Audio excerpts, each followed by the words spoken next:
wag niyo pong gagayahin yung diskarte ni Miss Ginela. Please, magpakatotoo ka, wag kang maglihim sa family mo na hindi ka nahihirapan, wag kang maglihim sa family mo ng totoong trabaho mo dyan. Sa huli kasi ikaw yung mahihirapan dyan. Sa ating mga OFW, lahat tayo, ang kapital natin ang ating katawan. Paano natin maitatawid yung pang-araw-araw natin na buhay sa pagtatrabaho sa labas ng bansa kung tayo mismo tinitipid natin yung sarili natin? Huwag kayong magpa-as if, no, na kaya nyo lahat i-provide.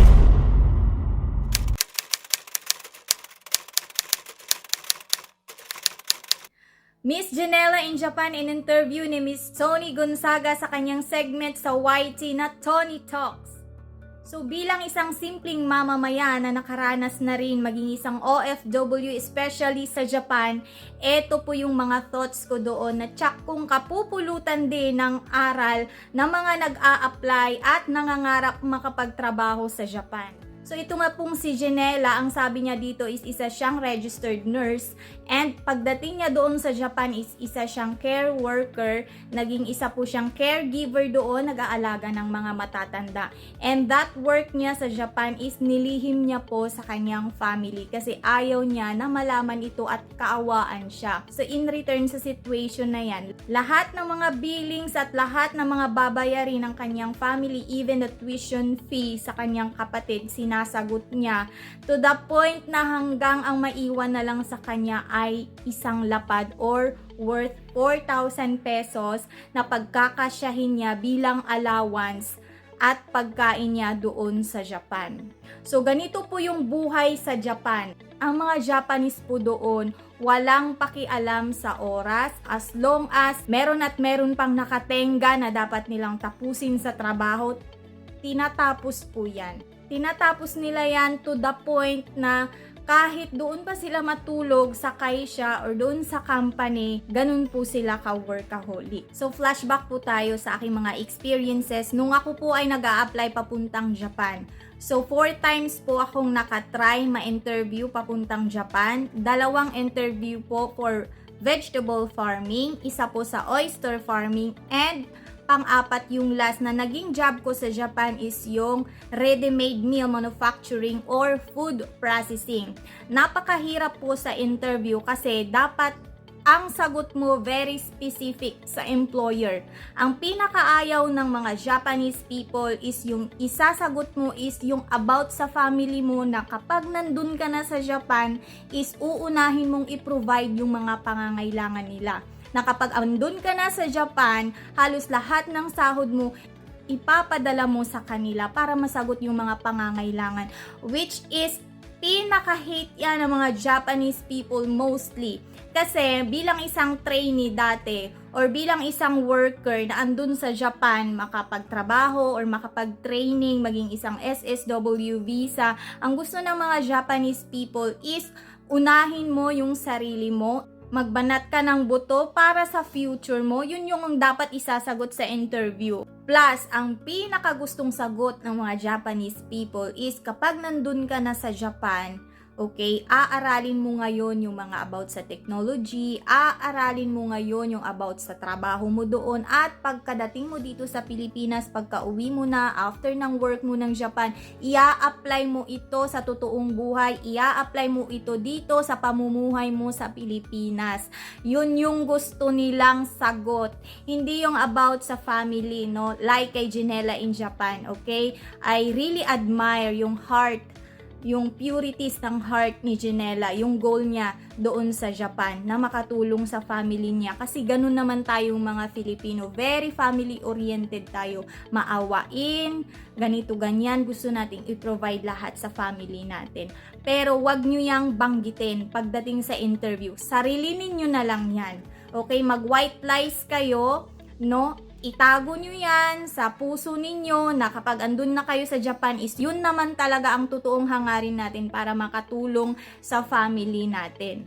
Okay, so balik tayo dito kay Ginela.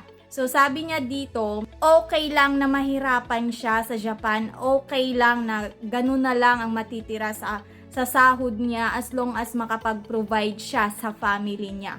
Okay, tayong mga simpleng tao, ikaw na simpleng aplikante, ikaw na simpleng worker, hindi ka naman si Janela in Japan or hindi ka rin si Janelo in Japan para sa mga lalaki.